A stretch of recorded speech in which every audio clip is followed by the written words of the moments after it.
So for the in the next video we are going to discuss on what Mendel his hybridization. Okay, so now listen. So Mendel and his hybridization experiments के बारे में हम discuss कर रहे हैं. तो ये हमारा नया टॉपिक है on this. So Austrian monk थे ये और जॉर्जर जोहान मेंडल इनका नाम था. ओके, इन्होंने पहली बार इन्होंने एक्सप्लेन किया था किसके बारे में कि जो हमारे कैरेक्टर्स होते हैं वो ट्रांसफ़र होते हैं, मतलब ट्रांसमिशन होते हैं of the character from parents to offspring. Yes और no? Yes means generation after generation. ठीक है, जनरेशन आफ्टर जनरेशन जो भी चीज़ें रहेंगी, जो भी डिजीज़ रहेंगी या फिर जो भी खास बात रहेगी वो क्या होगी, पेरेंट टू पेरेंट, मतलब वो एक जनरेशन टू जनरेशन वो क्या होगी, ट्रांसफ़र होगी. ठीक है, इसीलिए आपको पता होना चाहिए कि मॉडर्न जो जेनेटिक्स, तो मॉडर्न जेनेटिक्स के जो पायोनियर थे वो कौन थे, मेंडल. ओके, इसीलिए हम मेंडल्स को क्या बोलते हैं, फादर ऑफ जेनेटिक्स. यस, इनको हम बोलते हैं क्या, फादर ऑफ जेनेटिक्स. ये तो ये पायोनियर थे किसके, pioneer of modern genetics. Okay, modern genetics. Okay, और इन्हीं को हम बोलते हैं फादर ऑफ व्हाट, जेनेटिक्स. क्या बात है, very good, genetics. Clear? Yes. यहाँ तक कन्फ्यूज़न है कोई? यस. इन्होंने कुछ फैक्टर्स भी बताए थे. ठीक है, मेंडल ने मेंटेन किया था कि ईच कैरेक्टर जो होते हैं, each character is controlled by a factor. What factor? सभी चीज़ें जो होती हैं controlled by factor, and these factors were present in all the cell of body. ठीक है, जितनी भी फैक्टर होती हैं वो सारी की सारी सेल में पहले से ही इनबिल्ड होती हैं. ठीक है. यस. आपको पता है gametes transport this factor to the next generation. जो गैमेट्स होते हैं ना, गैमेट्स, तो गैमेट्स सबसे इम्पॉर्टेंट क्या है, गैमेट्स सबसे इम्पॉर्टेंट क्या है, फैक्टर हैं जो कि जनरेशन टू जनरेशन हमारी सारी चीज़ों क्या करते हैं, मूव ऑन करते हैं, फिर कैरी कराते हैं. ठीक है, तो it is a factor. Yes. So gametes, आपको पता है गैमेट्स के बारे में. ओके, तो आपको पता होना चाहिए कि जो गैमेट ट्रांसपोर्ट होता है this factor to be next generation. Yes, तो गैमेट्स क्या होगा, transport to the next generation. Yes और नो? यस. कोई कन्फ्यूजन है यहाँ तक? यस. यहाँ तो कोई डाउट है? तो इसको हम बेसिकली क्या बोलते हैं, they form a physical basis of heredity. तो इसको हम क्या बोलेंगे, फिजिकल बेसिस ऑफ हेरिडिटी. ठीक है, फिजिकल बेसिस ऑफ हेरिडिटी. ठीक. लेकिन अब एक चीज़ ध्यान दीजिए कि मेंडल ने जो किया था, मेंडल ने जो कंडक्ट किया था हिज हिस्टोरिक हाइब्रिडाइजेशन, जिसको बोलते हैं क्रॉस ब्रीडिंग. तो मेंडल ने जो काम किया इसके ऊपर वो क्या था, गार्डन के पी प्लांट को, जो कि पी प्लांट का जो होता है, जो पी होता है उसका बायोलॉजिकल नेम होता है क्या, पीसम सैटिवम. क्या होता है, Pisum sativum. Okay, in the garden of a monastery in Austria and developed 3 principles of inheritance. कितने? 3 प्रिंसिपल. ठीक है, 3 प्रिंसिपल के उन्होंने वर्कआउट किया. Okay, so these form the basis of later advance in genetics. तो इन्होंने पहला क्या किया, इन्होंने मेंडल्स क्रॉस ब्रीडिंग एक्सपेरिमेंट, इन्होंने क्या किया, मेंडल्स क्रॉस ब्रीडिंग एक्सपेरिमेंट. तो इसमें इन्होंने ये बताया कि in his cross breeding experiment, ध्यान दीजिएगा कि जो मैं क्रॉस ब्रीडिंग आपको बता रहा हूँ इसका मतलब होता है हाइब्रिडाइजेशन. क्रॉस ब्रीडिंग का मतलब क्या हुआ, इसका मतलब होता है, एक और वर्ड आप सुन सकती हैं, दैट इज हाइब्रिडाइजेशन. ठीक, डाइजेशन. ठीक है ना, हाइब्रिडाइजेशन. कोई कन्फ्यूज़न?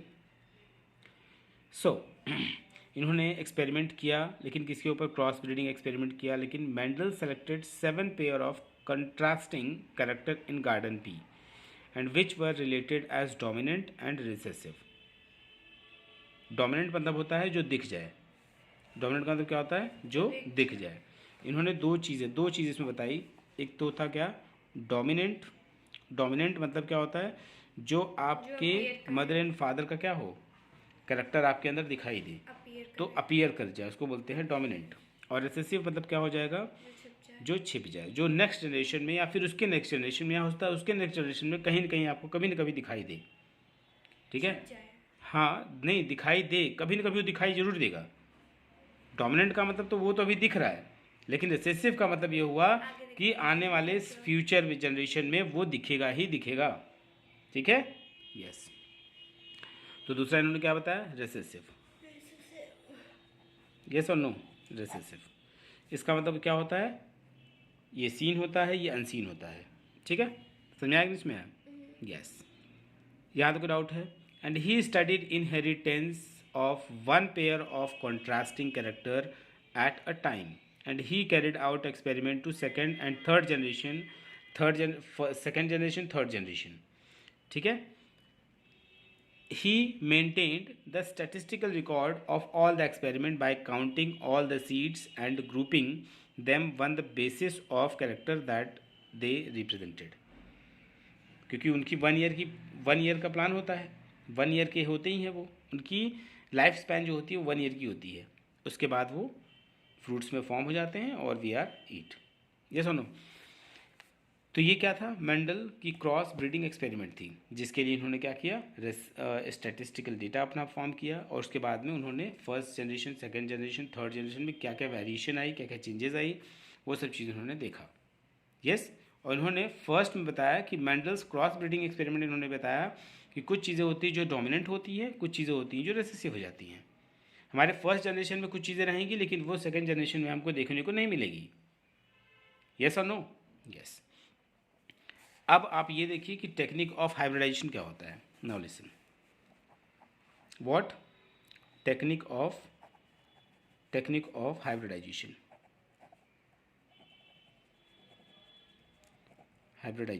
यस और नो, टेक्निक ऑफ हाइब्रिडाइजेशन। तो अब टेक्निक ऑफ हाइब्रिडाइजेशन क्या होता है, to eliminate possibility of self pollination. Yes, yes और no, clear, hybridization. So, self-pollination, Mendel removed anther early in the bud stage from flowers, and which were taken as female flower, and the removal of anther from a bisexual flower is called the emasculation. क्या बोलते हैं उसको, emasculation बोलते हैं। Yes, yes, उसको बोलते हैं emasculation। Yes और नो, यस। अब आपके मन में क्वेश्चन आएगा कि सर ये एमास्कुलेशन है क्या। Okay, so I am telling you, wait. So when the stigma of these emasculation flowers were fully mature, the pollen from the anther of flower which were taken as male flower were transferred, and this is called what, artificial cross pollination. Yes, and the artificial cross pollination flower were tagged and enclosed is muslin cloth bags to avoid further deposition of pollen from unknown source। ठीक है, तो यहाँ पे क्या हुआ, पहले chamber open होगा, फिर एंथर रिमूव करेगा, फिर पोलन ग्रेन ट्रांसफ़र होगा, फिर फ्लावर फॉर्म होगा, फिर सीड मिच्योर होगा, और फिर यहाँ पे फॉर्म हो जाएगी प्लांट इन नेक्स्ट जनरेशन। ये सब इसकी क्या है, टेक्निक है। क्लियर, ये समझ में आया कि नहीं इसमें आया। ये क्या होता है emasculation? Yes, I am telling you, emasculation यहाँ पे मैं बताता हूँ कि इमैस्कुलेशन का मतलब ये होता है कि जब रिमूवल ऑफ एंथर हो जाए, ध्यान दीजिएगा, removal of anther from a bisexual, anther stigma ये सब है, ठीक है, ये सब प्लांट्स के एंथर मतलब होता है जो मेल पार्ट होता है ना। यस, यस, तो यहाँ पे ध्यान दीजिए, इसमें एक वर्ड आया है इमैस्कुलेशन का मतलब क्या होता है, इमैस्कुलेशन। तो इमैस्कुलेशन का मतलब ये होता है कि जब एंथर, ध्यान दीजिएगा, the removal of anther, anther जब रिमूव हो जाए, द रिमूवल ऑफ एंथर, ठीक, the removal of anther from a bisexual flower, from a bisexual sexual flower तो is called what? Is called emasculation. What? emasculation. बात समझ में आया? तो उसको हम क्या बोलते हैं? emasculation बोलते हैं. कोई कंफ्यूजन? यस. अब आपके मन में क्वेश्चन आना चाहिए कि मैंडल ने गार्डन पी को ही क्यों सेलेक्ट किया? इसलिए किया क्योंकि Mendel selected garden pea because of the following reason. What is the reason behind this? Pea plant bear bisexual flower and are self pollinated. वो सेल्फ पॉलिनेटेड होते थे.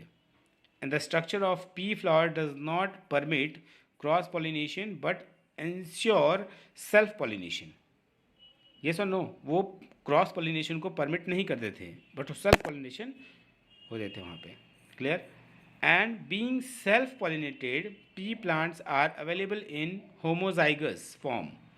Homozygous form, and they produce offspring of only one type generation after generation, and the maintain pure lines. And the pea plants are annual. Annual मतलब yearly होते थे. ठीक? Therefore, several generations could be studied within a short period. So that's why they have chosen as what? Garden pea plant. Clear? So now we are moving on where? Monohybrid cross. Okay. So monohybrid cross में क्या होता है? यहाँ देखिए. अब monohybrid की बात करते हैं. तो monohybrid क्या होता है? यहाँ देखिए. monohybrid cross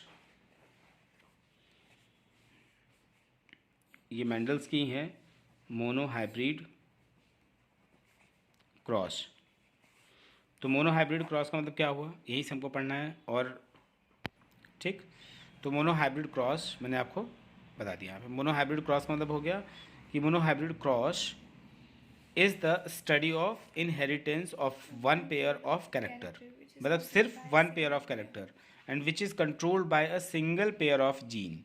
ठीक है, तो प्लीज़ को ध्यान दीजिएगा क्या है ये. यस, जो मोनोहाइब्रिड क्रॉस है इसमें आपको बस ध्यान देने की ज़रूरत है कि इसमें क्या होता है कि स्टडी ऑफ इनहेरिटेंस. ध्यान दीजिएगा, study of inheritance okay, inheritance of one pair of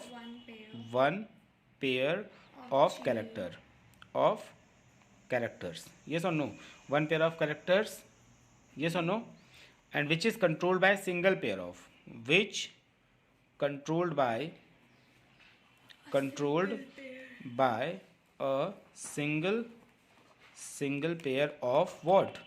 Genes. Yes or no? Yes. तो इसको हम क्या बोलते हैं? Monohybrid cross. नहीं समझ आया? इसको हम क्या बोलते हैं? Monohybrid cross. इतनी बात समझ आ गई?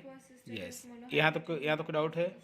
And now the first study of monohybrid inheritance was done by Mendel.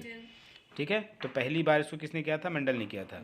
And he selected and conducted 7 pair of monohybrid crosses. How much? 7 pair of monohybrid crosses. 40. Yes, 7 pairs of. Yes, 7 pairs of Crosses. 7 pairs of. Monohybrid crosses. Yes,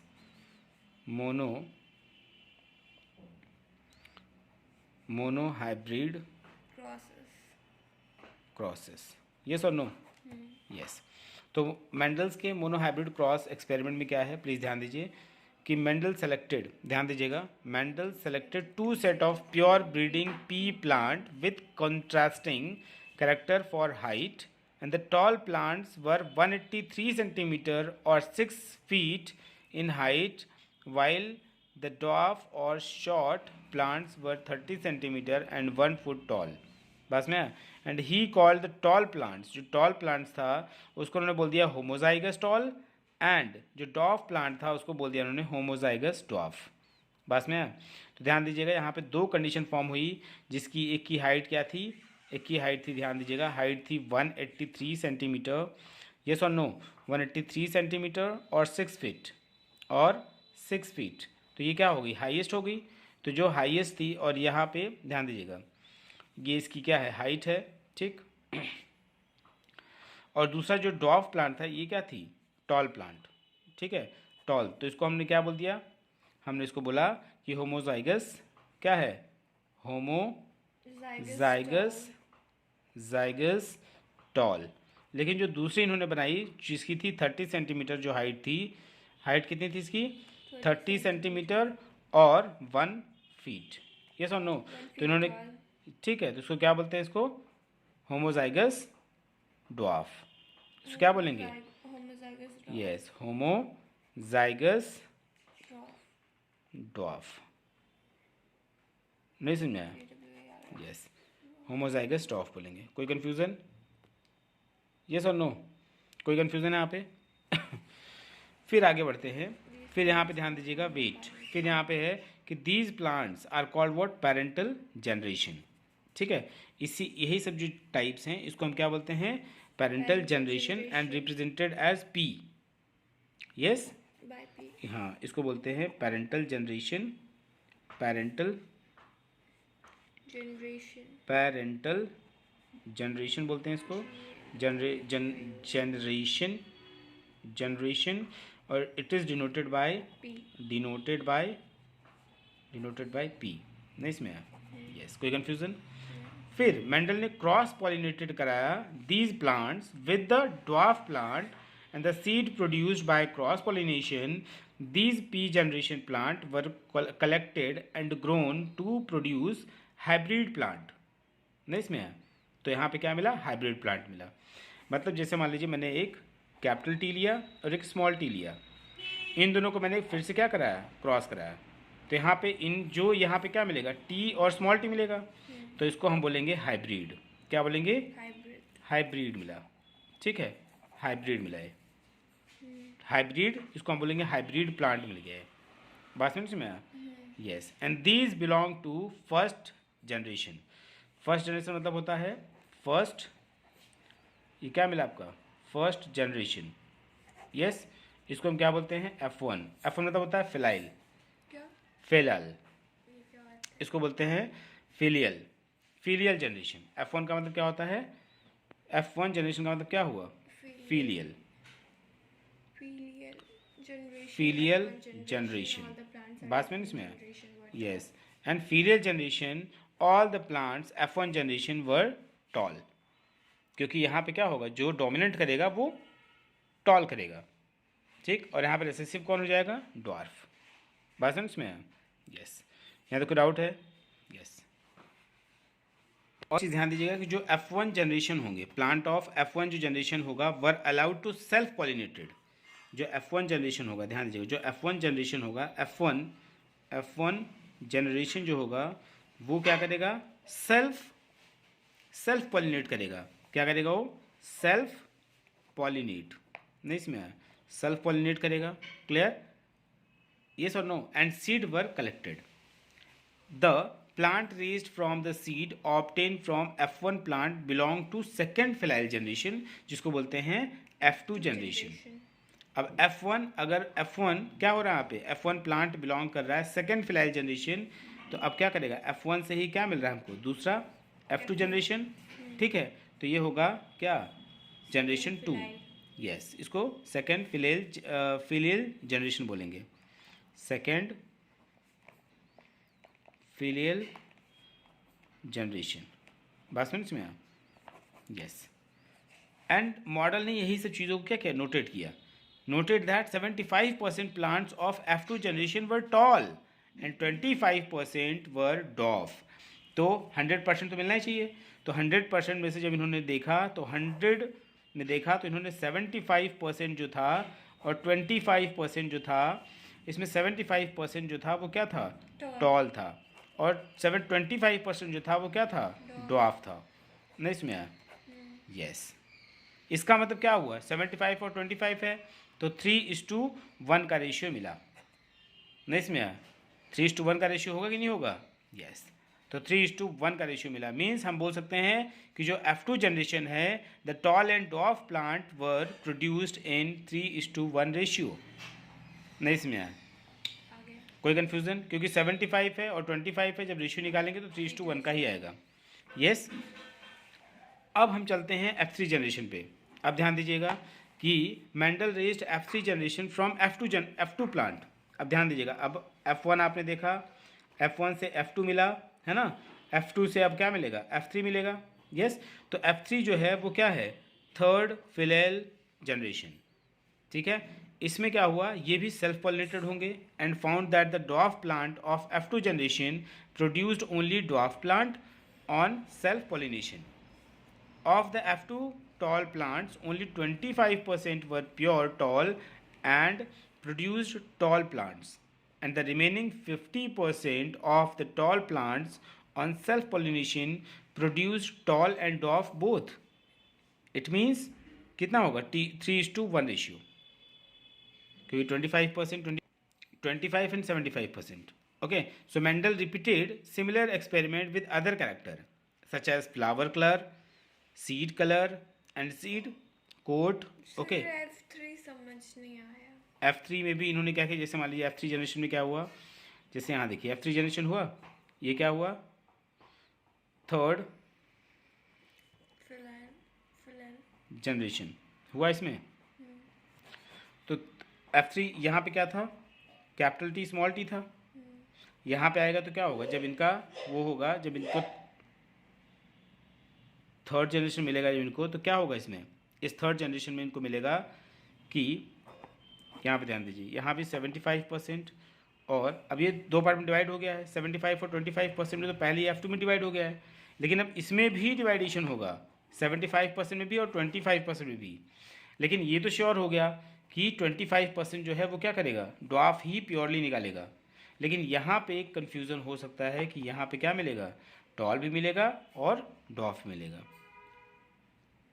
नहीं समझाया, तो यहाँ भी वो 3:1 के ratio में divide हो गया. यहाँ पे भी वो 3:1 के रेशियो में क्या हो गया, डिवाइड हो गया. बात समझ आ रहा है कि नहीं आ रहा है? Yes. So both the features were found approximately 3:1 generation, that means 3:1 ratio. ठीक, यस. कोई कन्फ्यूजन यहाँ तक? ओके, जय हिंद.